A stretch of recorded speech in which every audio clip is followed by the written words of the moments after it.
1 year ago this month, hundreds of New Yorkers gathered on a bright and bitterly cold Saturday morning right here at Grand Army Plaza. It was 6 months before the Democratic primary for mayor. We were in the low single digits in the polls at best. Every ounce of conventional wisdom said that our campaign was not supposed to work. Surely there was a better way to spend a Saturday than knocking on doors, talking to strangers, and crossing the small but real distances that separate us from one another. And yet, New Yorkers showed up at a moment when so many people feel isolated from one another and distant from a political system that can feel closed or unresponsive. They made a deliberate choice, not to be bystanders, but to become participants. Their own politics and their own vision for New York City being the driving force behind what they were going to do. And that meant knocking on doors of people who lived just blocks away but whom they had never met.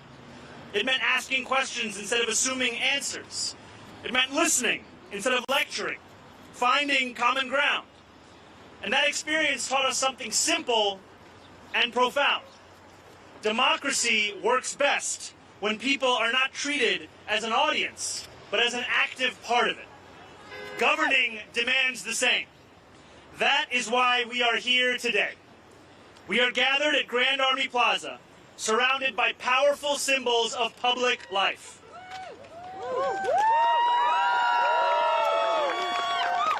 The central branch of the Brooklyn Public Library, designed like an open book, a statement that knowledge should be shared and accessible to all. The Soldiers and Sailors Arch, a Civil War monument honoring those who fought in a war waged for a new birth of freedom and the expansion of democracy itself. Prospect Park. Public space built not to be exclusive or ornamental, but to be shared. These are reminders of a belief that once guided this city, that public infrastructure should be generous, beautiful, and open. But a city is not held together by buildings alone. It is held together by trust and by whether people feel connected to the decisions that shape their life. That social infrastructure has been neglected for too long. Too often, engagement is fragmented or symbolic. Too often, people are asked for input, but never see how it shapes outcomes. Today, that changes. With the signing of this executive order, we will be establishing the Mayor's Office of Mass Engagement. A fundamental part of city government dedicated to rebuilding our social infrastructure at scale. This office, combining and reorienting the existing Community Affairs Unit, Public Engagement Unit, and other initiatives, starts from a simple premise. Working New Yorkers know what they need to thrive. Our job is to make sure government listens, consistently and with real consequence. The Office of Mass Engagement will organize participation across this city, proactively reach those that have been excluded, and ensure that public feedback is embedded directly into how we design policies, deliver services, and make decisions. And to lead this work, I am proud to announce that Tasha Van Auken will serve as commissioner.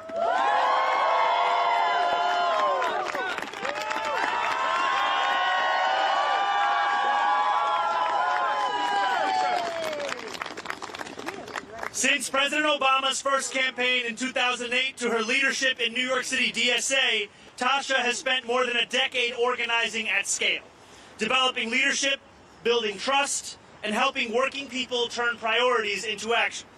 On our campaign, she mobilized more than 100,000 volunteers who knocked on more than 3 million doors. Not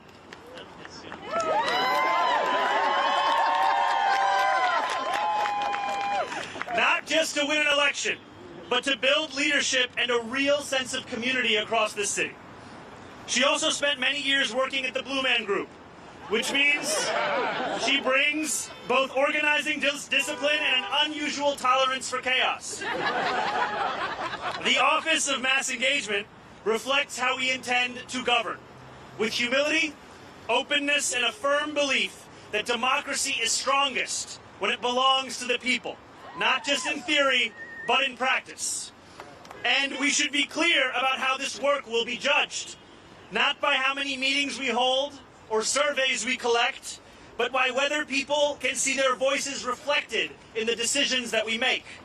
Judge us by whether engagement changes outcomes. Just as past generations invested in the public spaces around us, this administration is investing in the civic fabric that holds our city together.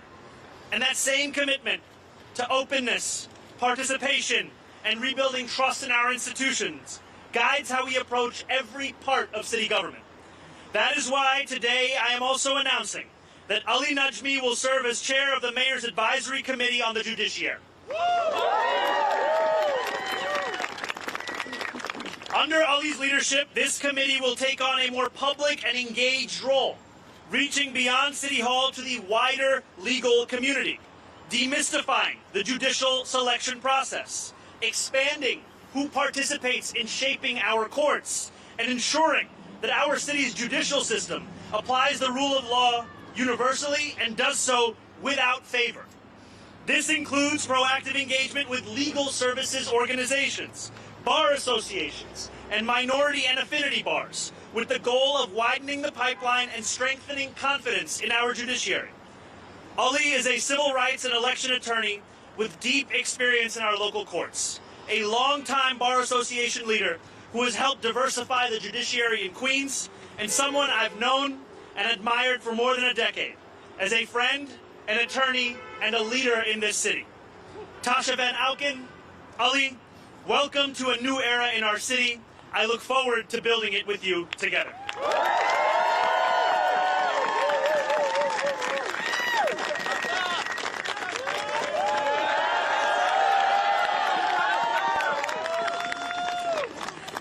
Thank you, Mr. Mayor, and thank you to everyone who's here today. As a kid growing up in Park Slope and later Flatbush, the Brooklyn Public Library, this branch, was a constant in my life. Its soaring facade and open entrance felt like an invitation, a promise that knowledge, curiosity, and possibility belonged to everyone. I spent hours inside of there researching school papers, scrolling through microfilm, not to date myself here, but lots of time with microfilm, trying to make sense of the world and my place in it. I didn't know it then, but I was learning something essential, that when public spaces are built with care and openness, they don't just serve cities, they help shape the people who move through them. That lesson deepened for me at Edward R. Murrow High School, where I was profoundly influenced by the late principal Saul Bruckner. He believed fiercely in young people and in the role public institutions can play in helping them find their voice. He taught generations of students that they mattered and that participation wasn't reserved for someone else. And yet, despite that early confidence, I spent many years trying to figure out how to engage politically in a way that felt meaningful, something that went beyond a one-off protest or a single campaign, but built power over time. That clarity started during the first presidential campaign of Barack Obama. It was there that I learned the transformative power of relationships, from learning alongside volunteer leaders to the simple but powerful act of canvassing a stranger. What I learned in 2008 stayed with me through organizing with the New York City Democratic Socialists of America, and later serving in government as Chief of Staff to Assemblywoman Farah Souffrant-Forrest. I kept returning to the same question. How do we build participation that lasts, where people don't just show up once, but develop the confidence and the relationships to shape real outcomes? That question came into sharp focus the past year. In Mayor Mamdani's campaign, more than 100,000 volunteers knocked on over more than 3 million doors across the city. But those aren't abstract numbers. They represent millions of conversations between neighbors, who might never otherwise have met. They represent relationships built, confidence gained, and civic capacity that will last beyond any single campaign. Many of those incredible volunteers and organizers are standing with us today.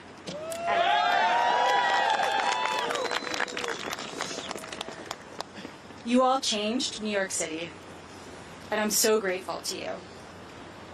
At a time when so many people feel cynical, overwhelmed, or isolated, often alone with their phones, we found a way back to one another. Some of the most meaningful moments for me were when somebody would say, "I never thought of myself as political," and then describe the community and purpose that they found through this work. In many cases, it didn't just change how they saw politics, it changed how they saw themselves.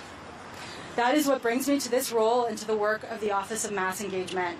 The Office of Mass Engagement is about taking that ethos and making it part of how government works. It brings together public engagement efforts that have too often been siloed, streamlining them under a single coordinated office with the responsibility to make engagement meaningful across City Hall. It's about organizing participation at scale, strengthening feedback loops so public input shapes policy, and building the relationships and systems, human and digital, that make long-term co-governance possible. As Commissioner, my commitment is simple and serious: to help build a government that works for all New Yorkers, invites them in, and treats their participation as consequential. A government that doesn't just ask for input, but acts on it, and one that helps New Yorkers see themselves not as spectators, but as co-creators of our shared future. I'm deeply honored to take on this responsibility. And I'm excited to build this work alongside the mayor, our partner agency, and most importantly, the people of this city. Thank you.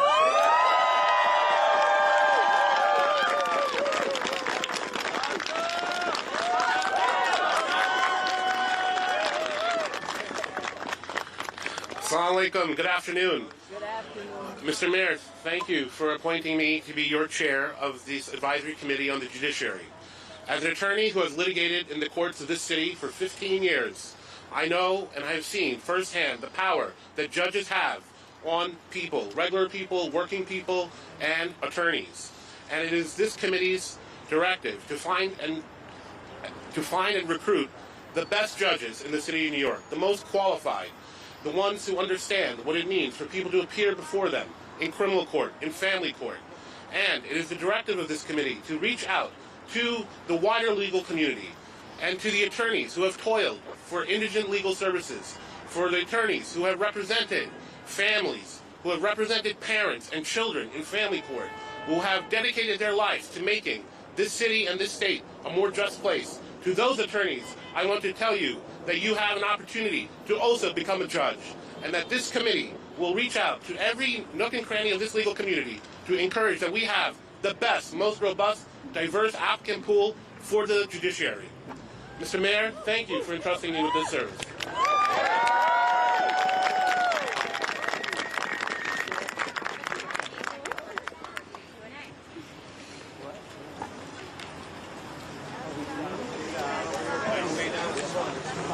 Down in front, please.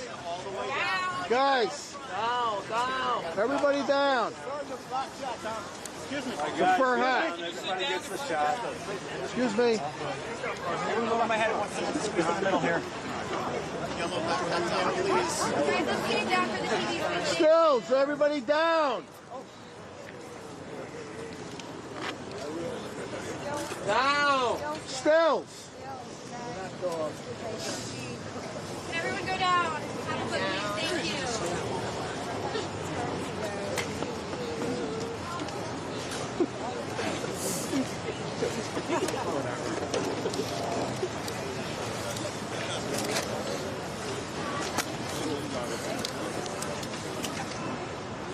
Stills.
okay back there? Matt, you want me to move, Matt? Matt, talk to me.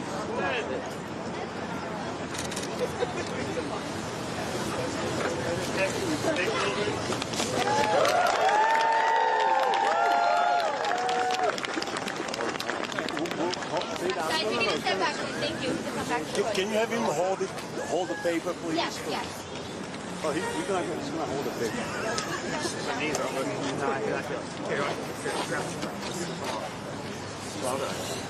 And let's just do one still picture in the middle if possible. Can you hold the legislation? One still Mayor, picture. can you hold the legislation? Thank you. Here we go. One this way, please. Everybody, here we go. Down the middle, please. Thank you so much. Down the middle. 4 TVs in the back. Great, thank you guys. All right, now we're going to take questions. Everyone can take 10 steps back, please. Thank you. Back, everyone, please. Back. Behind the Back stage. to your back. Get back. Don't sit on me. I'm handy back. I'm sitting. We're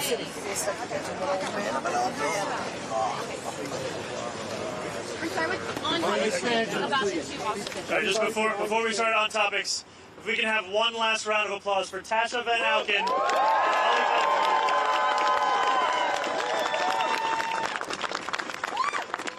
And now we can begin with all the on-topic questions. Mr. Mayor, how you doing? How's it going? A little colder than I thought, so I'm going to put the gloves on for a second. Real leather or? I have a question. Can I do an on-topic after? So the on-topic is about the office, the new engagement office. Obviously, Tasha, you work a lot on the campaign side, and it's like that's separate from government. It's separate C4 that's trying to market the security forces. Can you explain what are like the legal differences in what you're going to do and what that group worked before? Like, how do they differ? And then a follow-up. So I'll just speak a little bit to it if you want to add anything, feel free.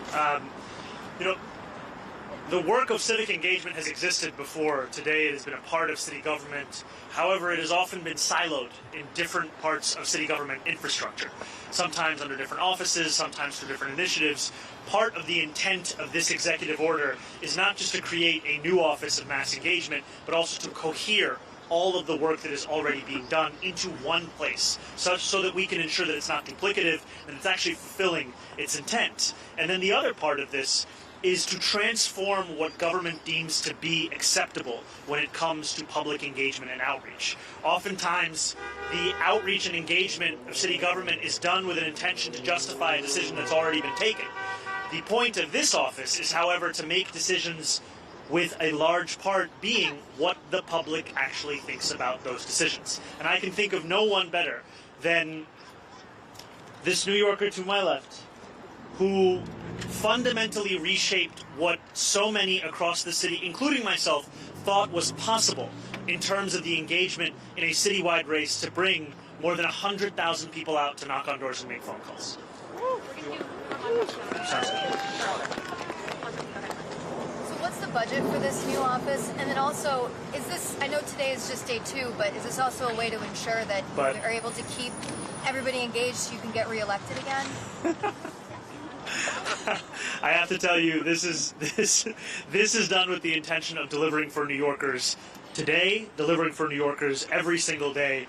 And I think what is so critical is that we have an opportunity in this moment where New Yorkers are allowing themselves to believe in the possibility of city government once again.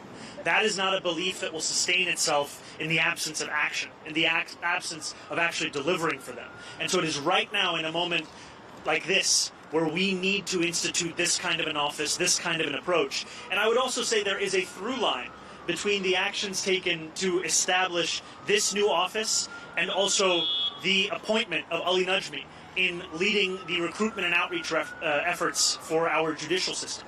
Because too often, the ability for a New Yorker to become a judge has been determined by who they know as opposed to the work that they do.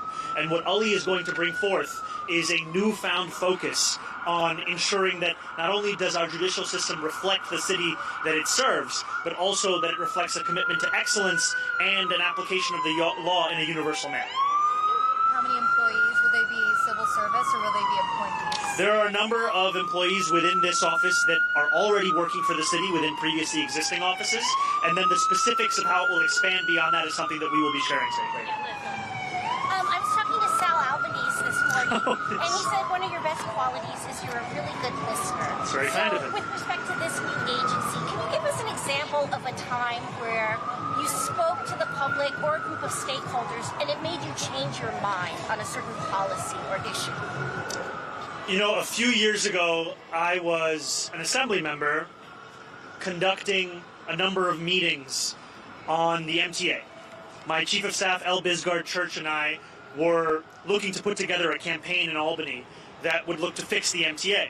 And so we had meetings with journalists, meetings with policy experts, meetings with MTA officials themselves. It was actually an MTA official who told me in one of those meetings that if you really cared about equity, you would focus more on the bus.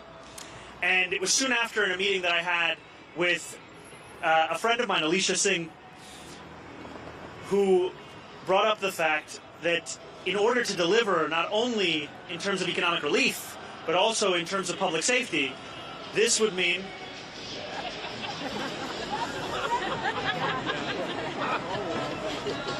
it's a pretty good song.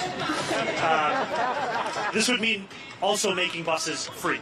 And those are meetings that then informed our approach not just to that legislative session, but then actually became a hallmark of the campaign that we ran. Yes, and I think this comes back from a belief that too often in politics there is a temptation to pretend as if you have all the answers already, when in fact there is no New Yorker that has a monopoly on the answers that this city is asking questions towards. We need to have leadership and a city government that knows the answers to the most pressing questions, big and small in this city, could come from New Yorkers themselves. The answers to the very questions that are flummoxing so many in the highest levels of government could in fact be answered by those that we are currently walking past or overlooking or not even listening to. And what I so love about Tasha and her work is that she sees within each person a potential to be that leader. She gives them not only the room to grow, but the belief that they can and they must grow. And that is also something that we have to deliver for New Yorkers at large. Hi, Darla Miles, Channel 7. Yes, how are you? Congratulations, day one. Thank you very much. Good to see you. This is obviously a massive undertaking, right? Coalescing all of these individual agencies in such a large city government. On a granular level, what can you tell New Yorkers right now of what that process of streamlining that is going to look like? And then on, after you already have the strategic initiative, but when they should actually expect to see something, what a timeline might look like, what the infrastructure might look like right now, and then what that timeline might be, where people can actually become involved and see some results. Absolutely. So I think, first and foremost, this has an immediate impact in terms of restructuring city government itself, where we are taking these existing initiatives and agencies, bringing them together, and that is something that will change from today. And then it will change in terms of what we expect of ourselves and how we start to engage with the public at large. And that's partially why I said we should not be measured on the number of meetings we hold or the number of surveys that are filled out. We should in fact be measured by the way in which we incorporate that feedback into the decisions that we make. And that's something that I look forward to working with my commissioner on, to ensure that New Yorkers feel a difference in this era of New York City government, as opposed to are just told about that difference. Thank you very much. Off topic. This one's still on topic. Great. That's okay. I have a question for the commissioner. Do you plan, so you're going to be getting feedback from New Yorkers to incorporate into city government, but the mayor also has this huge agenda that's going to need support from other levels of government, and there's been discussion of using DSA and using this mass volunteer movement that you've built to pressure the governor to support some of these initiatives, like taxing the rich. Is that going to be part of this office? And then I just re-up Bernadette's question about the budget and how much staff are you going to have? So I am going to demand the world from Tasha in her new position as the commissioner of the Office of Mass Engagement, and I'm also going to give her more than 5 minutes before she gets into the position to have to answer some of the specifics around budget and personnel, though I do assure you that this is going to be an office that will have the backing of myself as the mayor of the city. And yesterday, I think it was yesterday, the inauguration, I mentioned in my speech that let us not allow victory to become an invitation to turn off the news. We have seen sometimes in our politics a description of success as the ability for Americans to return back to their lives. We want to make clear that our successes will be achieved together with the New Yorkers who brought us to this point and all others that call the city their home. And so that means that our agenda is not one that is going to be fought for simply behind the closed doors of city and state government, but rather one that the very New Yorkers who are here today and those that are hard at work across the city will be a part of advocating for. Because it is those New Yorkers that actually determined this agenda in the first place. And it is those New Yorkers who will be alongside us as we not only fight for this, but win this. Hi, Mr. Najmi. Congratulations. Jesse Edwards at Hellgate. I would like to know what are you looking to do in this position that you couldn't do from the Queen's Committee position? Thank you. Actually, I was never in Queens and in other counties. There's an elected process, and here with the Mayor's Committee as chair, we will have the ability to recruit from people citywide and affect courts citywide, criminal court and family court. And what we will be able to do is have a system that's in place that will judge people on the merits of their experience, their qualifications, their commitment to public service, and we will be able to appoint many, many judges. And to have that breadth and that reach citywide is very different. What's most broken about the system right now? Not enough people know about this system. Not enough people know about the Mayor's Advisory Committee on the Judiciary, how to apply, and not enough people historically have had confidence that if you were not the well-connected or you were connected to a judge already, that you could be a judge. But in fact, in this administration, the people who never thought they could be a judge but deserve to be one will finally have that chance. Thank you for one more. Hi, good afternoon. Good afternoon. I'm Jan Tellez for the Agencia F News. Could you say your name one more time, sir? Jan Tellez. Jan Tellez? Yes. Nice to meet you. What can the Latino community expect from Mayor Mamdani? You know, I would not be standing here before you as the mayor of this city were it not for the Latino New Yorkers across the 5 boroughs. Latino New Yorkers, a majority of them supported us in the primary. We saw that only continue in the general. And what I've heard from so many Latino New Yorkers is a feeling that not only do they not see themselves within city government, but they don't also see their own struggles in city government, and the focuses of that government, and the priorities of that government. And what we are going to do is to deliver a city government that finally not only looks more like, but is paying more attention to the actual struggles of day-to-day New Yorkers. Latino New Yorkers face the highest levels of housing insecurity of any ethnic group in this city. When we are talking about the affordability crisis, it is hitting Latino New Yorkers at a disproportionate rate. And so when we talk about the necessity of freezing the rent for more than 2 million rent-stabilized tenants, when we talk about the urgency of making the slowest buses in America fast and free, and when we talk about the importance of transforming what is currently a $22,500 a year expense to send a child to childcare, that is going to be critical in ensuring Latino New Yorkers can stay in this city. Because I have heard from far too many who still call themselves, they are Latino, they still call themselves New Yorkers, but they actually live in Pennsylvania now. They live in New Jersey. And that is because we have pushed them out of the city. It's time for us to actually not only keep New Yorkers here, but start to make those who left feel like they can actually come home. Can I ask a two-part question in a brief follow-up? Yes. So, would you address the criticism on the revoking the 2 executive orders on anti-Semitism and BDS, some call it intentional? How would you respond to that? And the second part is the higher definition on anti-Semitism is actually initiated. A lot of major Jewish groups oppose and they support something else. Is there any measure that you would consider that would define what anti-Semitism is?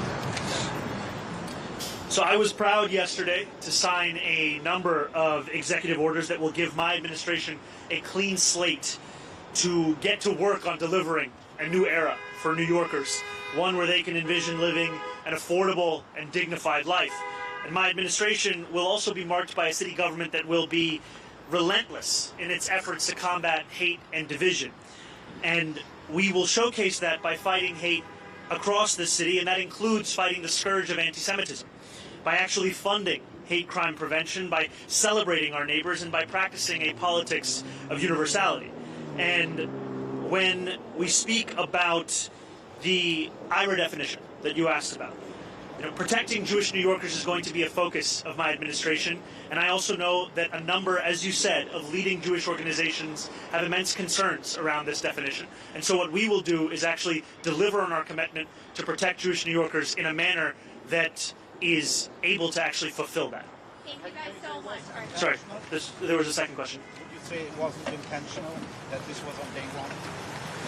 In the first executive order, you, as the new mayor of a city, have to sign a continuation of all prior executive orders or a revocation or an amendment of all of them. And so what we did was to sign an executive order that continued every executive order that predated the moment when our former mayor was indicted, a moment when many New Yorkers lost even more faith in New York City politics and the ability of city government to actually prioritize the needs of the public as opposed to the needs of the person. And what we will now do is showcase that new era to protect each and every New Yorker and to deliver for those same New Yorkers in a manner that they have not seen under prior administrations.